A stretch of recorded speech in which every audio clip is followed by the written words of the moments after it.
नमस्कार दोस्तों, वेद मैया कैरियर एकेडमी में आप सौ मित्रों फरी एक बार हार्दिक स्वागत है। मित्रों, आज आपणे धोरण 10 प्रकरण 4 भारतनो साहित्यिक वारसो एना विषे जानकारी मेळवीए। दोस्तों, साथे साथे आपने एक बातनी पण जानकारी आपी दऊं कि अपनी चेनल में एनसीईआरटी ना विडियो पण स्टार्ट करेला छे, तो आप ए पण जोई शको छो। दोस्तों, हवे जोईए भारतनो साहित्यिक वारसो। तो साहित्यिक वारसाने આપણે બે ભાગમાં વહેંચી શકીએ છીએ। એટલે કે વિદ્વાનોએ પ્રાચીન ભારતના સાહિત્યના બે ભાગ પાડ્યા, એક છે વૈદિક સાહિત્ય અને બીજું છે પ્રશિષ્ટ સાહિત્ય। તો વૈદિક સાહિત્ય અને પ્રશિષ્ટ સાહિત્યની આજે આપણે જાણકારી મેળવીશું। આ ઉપરાંત કેટલીક લોકબોલીઓ એટલે કે લોકભાષાઓમાં પણ રચાયેલું પ્રચલિત સાહિત્ય છે। હવે જોઈએ ભાષા અને સાહિત્ય। तो भारतना इतिहास में આપણે एक नजर नाखीए तो सदियों विविध भाषाओं उद्भव थयेलो जोवा मळे छे। आ भाषाओं एकबीजा पर असर करी अने प्रभाव पाड्यो, तेथी भाषाओं समृद्ध साहित्य में परिवर्तन आव्युं। परिणामे नवी नवी भाषाओं नवा नवा साहित्यनुं सर्जन थयुं।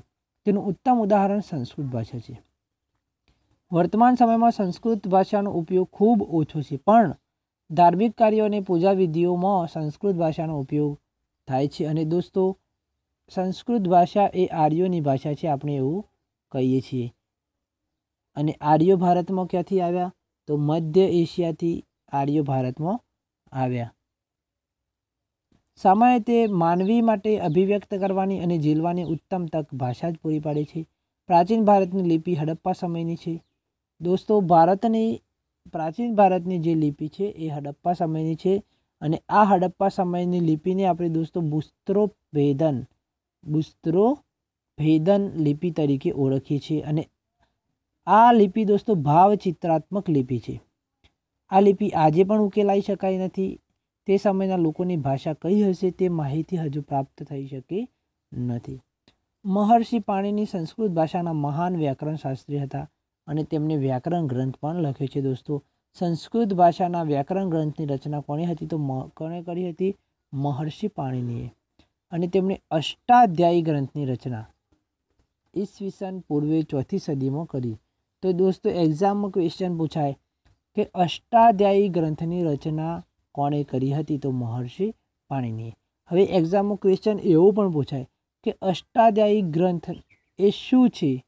तो एग्जाम क्वेश्चन में ऑप्शन एवं आपेला होय दोस्तों, संस्कृत भाषा व्याकरण ग्रंथ, गुजराती भाषा व्याकरण ग्रंथ, हिंदी भाषा व्याकरण ग्रंथ और तमिल भाषा व्याकरण ग्रंथ। तो आपणे खास याद राखीशुं दोस्तों कि महर्षि पाणिनि द्वारा रचायेल अष्टाध्यायी ए संस्कृत भाषा व्याकरण ग्रंथ छे। संस्कृत भाषा ने आर्य भाषा के ऋषिओनी भाषा के विद्वानोनी भाषा कहे छे। અને આજના સમયમાં પણ વિશ્વ કક્ષાએ સર્વસ્વીકૃત ખાસ કરીને કોમ્પ્યુટર ક્ષેત્રે બની છે। દોસ્તો, કોમ્પ્યુટર ક્ષેત્રે સંસ્કૃત ભાષા સર્વસ્વીકૃત બની છે, જેમાં 100% રિઝલ્ટ મેળવી શકાય છે। સંસ્કૃત ભાષા મુખ્યત્વે ધર્મ, તત્વજ્ઞાન, જ્ઞાન અને વિજ્ઞાનની ભાષા હતી। પ્રાચીન ભારતીય સાહિત્યની હવે વાત કરીએ दोस्तों તો વેદો। તો વેદો 4 છે અને વેદોનો અર્થ થાય છે જ્ઞાન। 4 વેદો જોઈએ दोस्तों, ऋग्वेद, सामवेद, यजुर्वेद અને અથર્વવેદ। ભારતીય સાહિત્યનું પ્રાચીનતમ પુસ્તક ઋગ્વેદ છે, જેમાં 1028 ઋચાઓ અને 10 ભાગમાં વિભાજિત થયેલું છે। આ ઋચાઓમાંથી મોટાભાગની દેવોને લગતી સ્તુતિઓ છે। આ સ્તુતિઓ યજ્ઞ પ્રસંગે કરવામાં આવતી। તેમાંથી ઉષાને સંબોધન કરતી કેટલીક સ્તુતિઓ ખૂબ જ મનમોહક છે। આ ગ્રંથ સપ્ત સિંધુ પ્રદેશમાં વસેલા આર્યોની રાજકીય, સામાજિક, ધાર્મિક તેમજ આર્થિક બાબતોનું વર્ણન કરે છે। दोस्तों, ऋग्वेद ए सप्त सिंधु એટલે दोस्तों 7 નદીઓનો પ્રદેશ, એમાં વસેલા આર્યોની રાજકીય, સામાજિક, ધાર્મિક તેમજ આર્થિક બાબતોનું વર્ણન કરે છે। ऋग्वेद पछी बीजा 3 वेदों की रचना करवामां आवी अने आ 3 वेदों की रचना ऋग्वेद परथी करवामां आवेली छे। ऋग्वेद ने आपणे वैदिक युग जे ईसवीसन पूर्वे 1500 થી 600 सुधीनो मानीए छीए, જેમાં 1500 બીસીથી 1000 બીસી સુધીનો યુગ ઋગ્વૈદિક કાળ છે અને 1000 બીસીથી 600 બીસી સુધીનો ઉત્તર વૈદિક કાળ. એટલે કે 1500 બીસીથી 1000 બીસીના સમયની માહિતી ઋગ્વેદમાંથી પ્રાપ્ત થાય છે અને બાકીના સમયની માહિતી બાકીના 3 વેદોમાંથી પ્રાપ્ત થાય છે. એટલે ઋગ્વેદ પછી બીજા 3 વેદોની રચના કરવામાં આવી, જેમાં સામવેદ જે સંગીતની ગંગોત્રી તરીકે ઓળખાય છે. એમાં ઋગ્વેદની ઋચાઓનું ગાન કરવામાં આવેલ અને તેના આધારે રચના કરવામાં આવેલ છે. આ શ્લોકો રાગ અને લય સાથે ગવાય છે, માટે તેને સંગીતની ગંગોત્રી કહેવામાં આવે છે. દોસ્તો, ઘણીવાર એક્ઝામમાં પ્રશ્ન પૂછાય છે કે કયા વેદને સંગીતની ગંગોત્રી તરીકે ઓળખવામાં આવે છે? તો સામવેદને. ત્યાર પછી જોઈએ દોસ્તો યજુર્વેદ, એટલે કે યજ્ઞનો વેદ. તે ગદ્ય અને પદ્ય સ્વરૂપે રચાયેલ છે. યજ્ઞ વખતે બોલવામાં આવતા મંત્રો, ક્રિયાઓ અને વિધિઓનું વર્ણન તેમાં કરવામાં આવ્યું છે. અથર્વવેદમાં અનેક પ્રકારના કર્મકાંડો અને સંસ્કારોનું વર્ણન કરવામાં આવે છે. એટલે દોસ્તો, સૌથી પ્રાચીન વેદ એ ઋગ્વેદ છે, જ્યારે સૌથી પ્રચલિત વેદની વાત કરીએ તો અથર્વવેદ છે, કારણ કે તેમાં જાદુ, ટોના, કર્મકાંડ, સંસ્કારો વગેરેની વાત કરવામાં આવી છે. ત્યારબાદ જોઈએ દોસ્તો ઉપનિષદ. સાહિત્યમાં બ્રહ્માંડનો આરંભ, જીવન, મૃત્યુ, ભૌતિક અને આધ્યાત્મિક જગત, જ્ઞાન, પ્રકૃતિ અને બીજા અનેક દાર્શનિક પ્રશ્નોનું વિવેચન કરવામાં આવ્યું છે. બૃહદારણ્ય અને છંદયોગ્ય શરૂઆતના ઉપનિષદો છે. ઉપનિષદો સંવાદના સ્વરૂપમાં છે. મુક્તિકો ઉપનિષદોમાં તેની સંખ્યા 108 દર્શાવે છે. ત્યાર પછી આગળ જોઈએ દોસ્તો કે બ્રાહ્મણ ગ્રંથો. વેદોના મંત્રોનો અર્થ સમજવા માટે તેના પર પદ સ્વરૂપમાં રચાયેલી ટીકાઓનો બ્રાહ્મણ ગ્રંથોમાં સમાવેશ થાય છે. એમાં જુદા જુદા યજ્ઞો અને તેને લગતી વિધિઓ માટેનું માર્ગદર્શન આપવામાં આવે છે. અરણ્યકો. તો આર્યો તેમના જીવનનો અંતિમ સમય અરણ્યમાં જઈને ગાળતા. દોસ્તો, આર્યોના સમયમાં જીવનચક્ર 0 થી 25 વર્ષ, 25 થી 50 વર્ષ, 50 થી 75 વર્ષ અને 75 થી 100 વર્ષનું હતું. જેમાં અહીં વિદ્યાર્થી અવસ્થામાં, એટલે કે વિદ્યા ગ્રહણ કરતા, 25 થી 50માં ગૃહસ્થ ધર્મ પાળતા અને 50 થી 75માં વનમાં જતા. તો જ્યારે તેઓ વનમાં જઈ અને જીવન ગાળતા ત્યારે આશ્રમ બાંધી તેઓ સતત ચિંતન કરતા અને તેઓ જે રચના કરી તેને આરણ્યકો કહેવામાં આવે છે. ત્યાર પછી જોઈએ વેદાંગ. તો આ સાહિત્યમાં કર્મકાંડો ઉપરાંત જ્યોતિષ, વ્યાકરણ અને ખગોળશાસ્ત્રનો સમાવેશ થાય છે. ભારતના 2 મુખ્ય મહાકાવ્યો રામાયણ અને મહાભારત તેઓ પ્રાચીન ગ્રંથો છે અને આ મહાકાવ્યનું વર્તમાન સ્વરૂપ તો ઈસવીસનની 2જી સદીમાં મળ્યું. રામાયણમાં અયોધ્યાના રાજવી રામચંદ્રની કથા આપેલી છે. આ મહાકાવ્ય મહાભારત કરતાં ઘણું નાનું છે. તેમાં અનેક દિલચસ્પ ઘટનાઓ તથા સાહસોનું વર્ણન કરાયેલ છે. મહાભારતમાં લગભગ 1 લાખ શ્લોક છે અને તે વિશ્વનો સૌથી મોટો કાવ્યગ્રંથ છે. વિશ્વનો સૌથી મોટો કાવ્યગ્રંથ મહાભારત છે, જેમાં 1 લાખ શ્લોકો છે. પાંડવો અને કૌરવો વચ્ચે થયેલ યુદ્ધ તેનો મુખ્ય વિષય છે. તે છતાં તેમાં અનેક નાની મોટી વાર્તાઓને પણ જોડી દેવામાં આવી છે. મહાભારતના શ્રીમદ ભગવદ્ ગીતામાં ગહન દાર્શનિક સિદ્ધાંતોનું વિવેચન કરવામાં આવ્યું છે. તેમાં મોક્ષ પ્રાપ્તિના 3 માર્ગો, જ્ઞાન, કર્મ અને ભક્તિ માર્ગનું વિવેચન કરવામાં આવે છે. રામાયણ અને મહાભારત બંને મહાકાવ્યો એ સદીઓ સુધી કરોડો લોકોના વિચારો અને સાહિત્ય સર્જન પર ગહન પ્રભાવ પાડ્યો છે. ભારતમાં સંસ્કાર અને સિંચનનું પ્રેરક કાર્ય કર્યું છે. રામાયણના લેખક છે તુલસીદાસ અને મહાભારતના લેખક છે મહર્ષિ વેદવ્યાસ. તો મહર્ષિ વેદવ્યાસે મહાભારત લખ્યું છે. આ યુગમાં સંસ્કૃત ભાષામાં પુષ્કળ સાહિત્ય રચાયું, જેમાં ધાર્મિક અને લૌકિક એવી બંને પ્રકારની રચનાઓનો સમાવેશ થાય છે. પુરાણોએ આરંભિક વૈદિક ધર્મને સમજાવવામાં મુખ્ય ભૂમિકા ભજવી અને આ સમયગાળા દરમિયાન અનેક શાસ્ત્રો અને સ્મૃતિ ગ્રંથો પણ લખાયા. આ શાસ્ત્રો વિજ્ઞાન અને તત્વજ્ઞાનના ગ્રંથો છે. દાખલા તરીકે કૌટિલ્યનું અર્થશાસ્ત્ર એ વહીવટી વિજ્ઞાનની કૃતિ છે. દોસ્તો, કૌટિલ્ય એટલે ચાણક્ય. ચાણક્યનું નામ છે વિષ્ણુગુપ્ત અને તેમના પિતાનું નામ હતું ચણક. એમના નામ ઉપરથી તેમનું નામ ચાણક્ય રાખવામાં આવ્યું. અને દોસ્તો, ચાણક્યનું બીજું નામ છે અંશુ અને એક બીજું પણ નામ છે અંશુલ. અંશુ અને અંશુલ એ પણ ચાણક્યના નામ છે દોસ્તો. અને આપણે સૌ જાણીએ છીએ કે ચાણક્યએ નંદના અંતિમ સમ્રાટ ધનાનંદ ને ચંદ્રગુપ્તની સહાયથી હરાવી અને નંદ વંશનો નાશ કર્યો અને મૌર્ય સામ્રાજ્યની સ્થાપના થઈ હતી. તો એ વાત છે દોસ્તો મગધની. પ્રારંભિક બૌદ્ધ સાહિત્ય પાલી ભાષામાં લખાયું. આ સાહિત્ય 3 ભાગોમાં વહેંચાયેલું છે. તેને ત્રિપિટક તરીકે ઓળખવામાં આવે છે, જેમાં સૂત્રપિટક, વિનયપિટક અને અભિધમ્મ પિટકનો સમાવેશ થાય છે. આ ઉપરાંત બૌદ્ધ સાહિત્યમાં અન્ય ગ્રંથો પણ લખાયા કહેવાય છે. ગુપ્ત યુગને સંસ્કૃત કાવ્ય અને નાટકના વિકાસનો સુવર્ણ યુગ કહેવામાં આવે છે. દોસ્તો, આ ગુપ્ત યુગને ભારતીય ઇતિહાસનો પણ સુવર્ણકાળ માનવામાં આવે છે, કારણ કે તેમાં કાવ્યો અને નાટકોનો મોટા પ્રમાણમાં વિકાસ થયો. એટલે કે સાહિત્ય ક્ષેત્રે ખૂબ મોટા પ્રમાણમાં ગુપ્ત યુગ દરમિયાન વિકાસ થયો. અને ગુપ્ત યુગની સ્થાપના જેમાં પહેલા સમ્રાટ હતા શ્રીગુપ્ત તેમણે કરી હતી. અને દોસ્તો, ગુપ્ત યુગની વાત કરીએ તો ચંદ્રગુપ્ત, વિક્રમાદિત્ય બીજો અને સમુદ્રગુપ્ત એમાં પરાક્રમી રાજાઓ થઈ ગયા. આ સમયના મહાન લેખકોમાં કવિ કાલિદાસ, ભવભૂતિ, ભારવી, ભર્તૃહરિ, બાણભટ્ટ તથા માગ ઇત્યાદિનો સમાવેશ થાય છે. આ તમામ ભારતમાં વિખ્યાત છે, જેમાં કાલિદાસ તો વિશ્વ પ્રસિદ્ધ કવિ છે.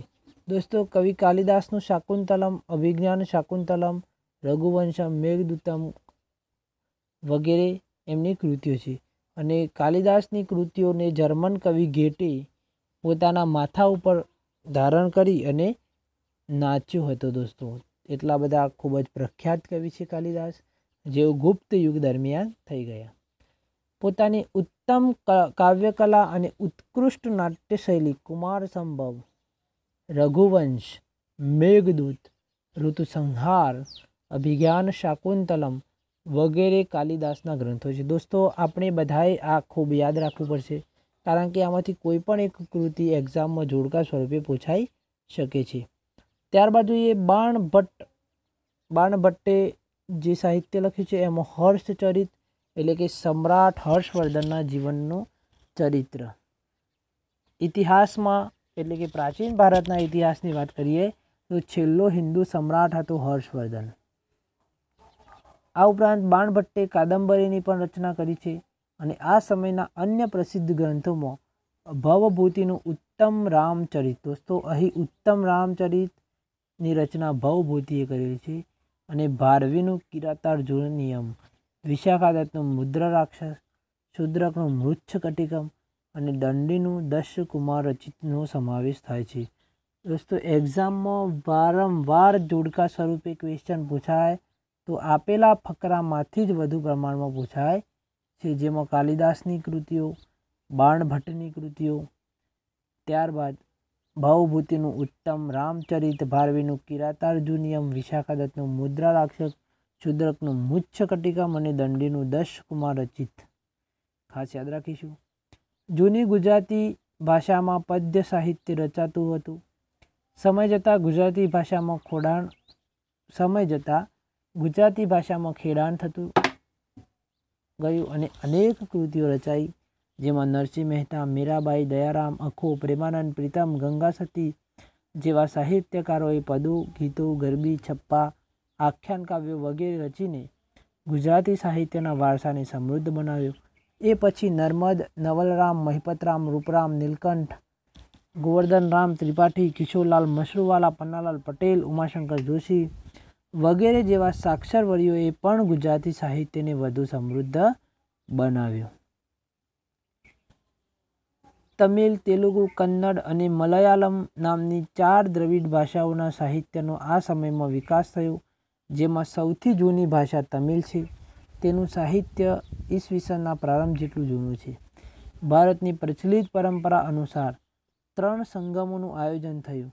એમાં અનેક સંતો અને કવિઓએ પોતાની રચનાઓ તૈયાર કરી અને સંગમ સાહિત્યના અનેક વિષયો છે, જેમ કે રાજનીતિ, યુદ્ધ, પ્રેમ પ્રસંગ વગેરે. સાહિત્યનો પ્રસિદ્ધ ગ્રંથ એતુથોકઈ 8 કાવ્યોનું સંકલન, તોલકાપ્પિયમ વ્યાકરણ ગ્રંથ અને પથ્થુપાતુ 10 ગીતો. આ પૈકીના એક કવિ તિરુવલ્લુવરે વિખ્યાત ગ્રંથ કુરલની રચના કરી અને આ ગ્રંથમાં જીવનની અનેક પાસાઓના વિવેચન કરવામાં આવ્યું. શિલપટ્ટિકારમ અને મણિમેખલાઈ પ્રારંભિક તમિલ સાહિત્યના વિખ્યાત ગ્રંથો છે. દોસ્તો, પ્રારંભિક તમિલ સાહિત્યના વિખ્યાત ગ્રંથોમાં જોઈએ તો શિલપટ્ટિકારમ અને મણિમેખલાઈ. આ ઉપરાંત અહીં જોઈએ તો એતુકોથઈ એટલે કે 8 કાવ્યોનું સંકલન, તોલકાપ્પિયમ વ્યાકરણ ગ્રંથ છે અને પથ્થુપાતુ એટલે કે 10 ગીતો. હવે મધ્યકાલીન સાહિત્ય જોઈએ તો ઉત્તર ભારતમાં મધ્યયુગની શરૂઆતમાં સંસ્કૃત સાહિત્યની ભાષા બની રહી. ઉત્તર ભારતની વાત કરીએ તો મધ્યયુગની શરૂઆતમાં સંસ્કૃત ભાષા એ સાહિત્યની ભાષા હતી અને આ યુગમાં કાશ્મીરમાં 2 મહાન ગ્રંથો લખાયા, જેમાં પહેલો સોમદેવનો કથા સાગર અને બીજો કલ્હણનો રાજતરંગિણી. તો રાજતરંગિણી કાશ્મીરના ઇતિહાસને આલેખતો અત્યંત મહત્વપૂર્ણ ગ્રંથ છે. દોસ્તો, કાશ્મીરના ઇતિહાસને જો જાણવું હોય તો કલ્હણે જે રાજતરંગિણી લખી છે એને આપણે જો એકવાર વાંચી લઈશું તો કાશ્મીરના ઇતિહાસને ખૂબ સારી રીતે જાણી શકીશું. સાચા અર્થમાં તે ભારતનો સર્વપ્રથમ ઐતિહાસિક ગ્રંથ છે અને આ સમયની બીજી મહત્વની રચના જયદેવનું ગીત ગોવિંદ છે, જેની ગણના સંસ્કૃતના સુંદરમાં સુંદર કાવ્ય ગ્રંથોમાં થાય છે. આ સમયે અપભ્રંશ થયેલી ભાષાઓમાંથી આધુનિક ભારતીય ભાષાઓનો વિકાસ શરૂ થયો. કવિ ચંદ બરદાઈ રચિત પૃથ્વીરાજ રાસો હિન્દી સાહિત્યનો પ્રારંભિક ગ્રંથ છે. દોસ્તો, પૃથ્વીરાજ ચૌહાણની વાત કરીએ તો 1192માં મોહમ્મદ ગોરીના હાથે પરાજય થયો હતો. એ પહેલાં 1191માં પૃથ્વીરાજ ચૌહાણે મોહમ્મદ ગોરીને હરાવ્યો હતો અને છોડી દીધો, પરંતુ બીજા જ વર્ષે મોહમ્મદ ગોરીએ આક્રમણ કરીને પૃથ્વીરાજ ચૌહાણને હરાવ્યો. આ પૃથ્વીરાજ ચૌહાણ એટલે કે પૃથ્વીરાજ તૃતીય એમના દરબારમાં કવિ ચંદ હતા અને તેમણે પૃથ્વીરાજ રાસો નામનો એક ગ્રંથ લખ્યો, જે હિન્દી સાહિત્યનો પ્રારંભિક ગ્રંથ માનવામાં આવે છે. પૃથ્વીરાજ ચૌહાણના વીરતાપૂર્ણ કાર્યોનું તેમાં વર્ણન કરવામાં આવ્યું છે અને ગ્રંથની રચનાથી હિન્દી સાહિત્ય જગતમાં વીરગાથા યુગનો પ્રારંભ પણ થયો. આ સમયે દક્ષિણ ભારતમાં સંસ્કૃત સાહિત્યની મોટા પ્રમાણમાં રચના થઈ, જેમાં શંકરાચાર્યનું ભાષ્ય એ મુખ્ય છે. આ સમયમાં દ્રવિડ કુળની ભાષાઓમાં વિશેષ વિકાસ થયો. થોડા સમય સુધી કન્નડ સાહિત્ય પર જૈન ધર્મની ગાઢ અસર પડતા કવિ પંપાએ આદિપુરાણની રચના કરી. 16મા જૈન તીર્થંકરનું જીવન આલેખતું શાંતિપુરાણ કવિ પોન્નાએ તૈયાર કર્યું અને આ ઉપરાંત રન્નાએ અજીતનાથ પુરાણ નામની કૃતિઓ રચી. દોસ્તો, એક્ઝામમાં અહીં ક્વેશ્ચન ઘણી વાર પૂછાય કે રન્નાએ શાની રચના કરેલી છે, તો અજીતનાથ પુરાણની. એ યુગના કવિઓ પંપા, પોન્ના અને રન્નાએ પ્રારંભિક કન્નડ સાહિત્યની ત્રિપુટી તરીકે પણ ઓળખવામાં આવે છે. દોસ્તો, એક્ઝામમાં અહીં પણ ક્વેશ્ચન પૂછાય કે પ્રારંભિક કન્નડ સાહિત્યની ત્રિપુટી તરીકે કોને ઓળખવામાં આવે છે, તો પંપા, પોન્ના ને રન્ના. કવિ કંબલે તમિલ ભાષામાં રામાયણની રચના કરી. આ ઉપરાંત તમિલ ભાષામાં અન્ય પ્રસિદ્ધ સાહિત્ય પણ રચાય. દોસ્તો, અત્યારે આપણે ટીવી સિરિયલ રામાયણ જોઈએ છીએ, એ તુલસીદાસ રચિત રામાયણ અને કંબલે જે તમિલ ભાષામાં રામાયણની રચના કરી એના પણ કેટલાક અંશો તેમાં લેવામાં આવેલા છે.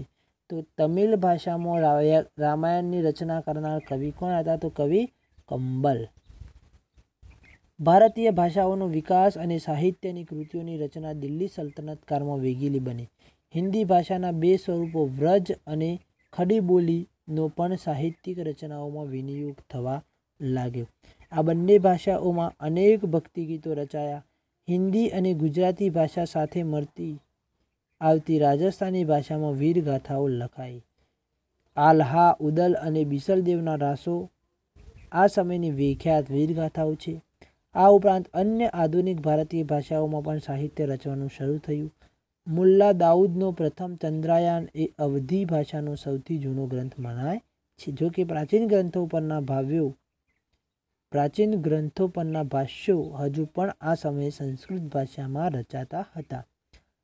ફારસી ભાષા દિલ્હીના સુલતાનોની રાજભાષા હતી. હવે દોસ્તો સલ્તનત કાળની વાત કરીએ તો 1206માં કુતુબુદ્દીન ઐબક એ દિલ્હીની ગાદી ઉપર બેસ્યું અને દિલ્હી સલ્તનતની સ્થાપના થઈ. ને દિલ્હી સલ્તનતની સ્થાપના થવાની સાથે જ ફારસી ભાષા દિલ્હીના સુલતાનોની રાજભાષા હતી. તેના સાહિત્યની અસરરૂપે અનેક ફારસી શબ્દોનો સમાવેશ ભારતીય ભાષાઓમાં થયેલો જોવા મળે છે.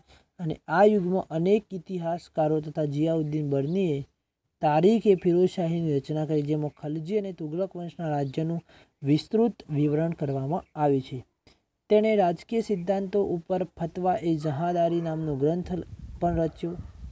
અમીર ખુસરો આ સમયનો સૌથી મહાન સાહિત્યકાર ગણાય છે.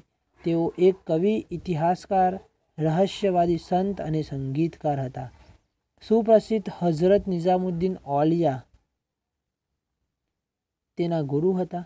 તેની મહત્વપૂર્ણ કૃતિઓમાં આશિકા, નૂર, સિફહર અને કિરાતુલ સદાયનનો સમાવેશ થાય છે. આ ઉપરાંત તેણે અનેક કાવ્ય ગ્રંથોની પણ રચના કરી. તેણે પોતાને ભારતીય હોવા ઉપર ગર્વ હતો, તેથી તે ભારતને પૃથ્વી પરનું સ્વર્ગ ગણાવતો હતો. તેણે પોતાના પુસ્તકોમાં ભારતનું વાતાવરણ અને તેની સુંદરતા, તેની ઇમારતો અને તેના જ્ઞાન વિજ્ઞાનના પુષ્કળ વખાણ કર્યા. તે દ્રઢપણે માનતા હતા કે હિન્દુ ધર્મનું સાર તત્વ અનેક રીતે ઇસ્લામ સાથે મળતું આવે છે. તે દિલ્હીની આજુબાજુ બોલવામાં આવતી ભાષાને હિન્દવી કહેતા અને તેને પોતાની માતૃભાષા ગણાવે છે. આ ભાષામાં તેમણે અનેક કવિતાઓ રચી. તેમણે હિન્દી અને ફારસીને ભેગી કરી દ્વિભાષી ચોપાઈઓ અને દુહાઓ પણ રચ્યા. તેમણે શરૂ કરેલ આ સ્વસ્થ પરંપરા તેમના પછી સદીઓ સુધી ચાલુ રહી છે.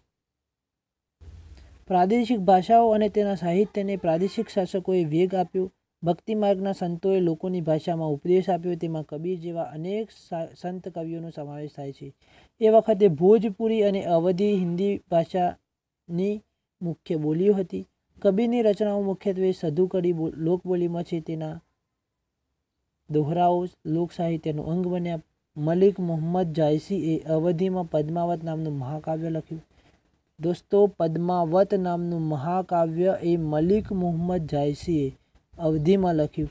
અને આ ઉપરાંત તુલસીદાસનો પ્રસિદ્ધ ગ્રંથ રામચરિતમાનસ આ સમયે અવધી ભાષામાં લખાયો. અને આ યુગમાં અવધી ભાષાના બીજા કવિઓ પણ થયા. આ યુગમાં હિન્દી ઉપરાંત બીજી ભાષાઓમાં પણ સાહિત્ય રચાયું. બંગાળના સુલતાનોના આશ્રયે રહીને કૃતિવાસે બંગાળીમાં રામાયણ અને પ્રસિદ્ધ કવિ ચંડીદાસે સેંકડો ગીતો રચ્યા. બંગાળમાં સંત ચૈતન્યથી ભક્તિ ગીતો લખવાની પરંપરા શરૂ થઈ. નરસિંહ મહેતાએ ગુજરાતીમાં અને નામદેવ તથા એકનાથે મરાઠીમાં ભક્તિ ગીતો રચ્યા. એટલે દોસ્તો નરસિંહ મહેતાને આપણે ગુજરાતી ભાષાના આદિકવિ તરીકે પણ ઓળખીએ છીએ. જૈનુલ અબદીનના આશ્રયે કાશ્મીરમાં મહાભારત, રાજ તરંગિણી જેવા અનેક સંસ્કૃત ગ્રંથોનો ફારસીમાં અનુવાદ થયો. જૈનુલ અબિદીને મહાભારત અને રાજ તરંગિણી જેવા કેટલાક સંસ્કૃત ગ્રંથોનો ફારસીમાં અનુવાદ પણ કરાવડાવ્યો. વિજયનગરના સમ્રાટોના શાસનકાળમાં સંસ્કૃતનો વિકાસ ચાલુ રહ્યો. આમ છતાં દોસ્તો આપણે વાત કરીએ વિજયનગર તો હરિહર અને બુક્કારાય જેમણે વિજયનગર સામ્રાજ્યની સ્થાપના કરી હતી, એમના શાસનકાળમાં પણ સંસ્કૃતનો વિકાસ ચાલુ રહ્યો. આમ છતાં આ યુગ તેલુગુ સાહિત્યના વિકાસનો મહત્વપૂર્ણ કાળ માનવામાં આવે છે. વિજયનગરનો મહાન સમ્રાટ કૃષ્ણદેવરાય તેલુગુ અને સંસ્કૃતનો મહાન લેખક હતો અને તેણે આમુક્ત માલ્યદા નામના ગ્રંથની રચના પણ કરી હતી. મુગલ શાસક દરમિયાન વાસ્તુકલા અને અન્ય કલાઓની સાથે સાહિત્યનો પણ વિકાસ થયો. પ્રથમ મુગલ બાબર 1526 પાણીપતનું પ્રથમ યુદ્ધ થયું હતું, જેમાં બાબર અને ઇબ્રાહિમ લોદી વચ્ચે યુદ્ધ થયું, જેમાં બાબરે ઇબ્રાહિમ લોદીને હરાવી અને ભારતમાં મુઘલ સામ્રાજ્યની સ્થાપના કરી હતી. અને આ બાબરે તુર્કી ભાષામાં તુઝુકે બાબરી નામે આત્મકથા લખાવી, જેનું ફારસીમાં બાબરનામા નામથી ભાષાંતર કરવામાં આવ્યું. અને હુમાયુની બહેન ગુલબદન બેગમે હુમાયુનામા લખ્યું. જહાંગીરે તુઝુકે જહાંગીરી નામની પોતાની આત્મકથા લખી. ઔરંગઝેબ પણ સિદ્ધહસ્ત લેખક હતો. છેલ્લો મુઘલ સમ્રાટ બહાદુર શાહ જફર પણ એક ઉર્દુ કવિ હતો. તુલસીદાસ અને સુરદાસ આ યુગમાં હિન્દી ભાષાના મહાન સાહિત્યકારો થઈ ગયા. કવિ કેશવદાસે પ્રેમ અને વિરહના વિષય પર સાહિત્ય રચ્યું. રહીમના દોહરા દેશના ઘણા ભાગોમાં આજે પણ પ્રસિદ્ધ છે. આ સમયે ફારસી ભાષામાં પણ અનેક નોંધપાત્ર પુસ્તકો લખાયા. અબુલ ફઝલે આયને અકબરી અને અકબરનામા લખ્યું. આયને અકબરીમાં ભારતીય રીત રિવાજો, શિષ્ટાચારો, ધર્મ, દર્શન, આર્થિક સ્થિતિ અને જીવનના લગભગ તમામ પાસાઓનું વિસ્તૃત વર્ણન કરવામાં આવ્યું છે. એક ઐતિહાસિક કૃતિ તરીકે આ ગ્રંથ ઘણો જ મૂલ્યવાન છે. અબુલ ફઝલનો ભાઈ ફૈઝી ફારસી ભાષાનો એક મહાન કવિ હતો. તેણે અનેક સંસ્કૃત ગ્રંથોના ફારસીમાં અનુવાદ કર્યો. અકબરે તો મહાભારત, રામાયણ, અથર્વવેદ, ભગવદ્ ગીતા અને પંચતંત્ર જેવા ગ્રંથોના અનુવાદ કરવા માટે એક અલગ ખાતાની સ્થાપના પણ કરી હતી. અને અકબરના સમયમાં ઇતિહાસના ઘણા ગ્રંથો લખાયા. મધ્યયુગની સૌથી મહત્વની ઘટના ઉર્દુ ભાષાના જન્મની છે. આ નવી ભાષા સાહિત્યની દ્રષ્ટિએ સૌથી સમૃદ્ધ એવી અન્ય આધુનિક ભાષાઓની હરોળમાં આવી ગઈ. અને આ ભાષામાં વલી, મિર્દર્દ, મીર તકી મીર, નઝીર અકબરાબાદી, અસદુલ્લા ખાન, ગાલિબ જેવા મહાન કવિઓ થયા. 18મી સદીમાં ઉર્દુ ગદ્યનો પણ વિકાસ થયો અને સંસ્કૃતના મોટાભાગના ઐતિહાસિક ગ્રંથોનું ઉર્દુમાં ભાષાંતર થવા લાગ્યું. તદુપરાંત ઉર્દુમાં અનેક મૌલિક ગદ્ય ગ્રંથો પણ તૈયાર થયા, જેમાં મોહમ્મદ હુસેન આઝાદનો દરબારે અકબરી મહત્વનો ગ્રંથ છે. દોસ્તો, ભારતની પ્રાચીન વિદ્યાપીઠોથી આપણે નેક્સ્ટ પાર્ટની અંદર જોઈશું. તો અહીંયા સુધી જ આપણે સ્ટોપ કરીએ છીએ વિડીયોને. આપ સૌનો ફરી એકવાર ખૂબ ખૂબ આભાર.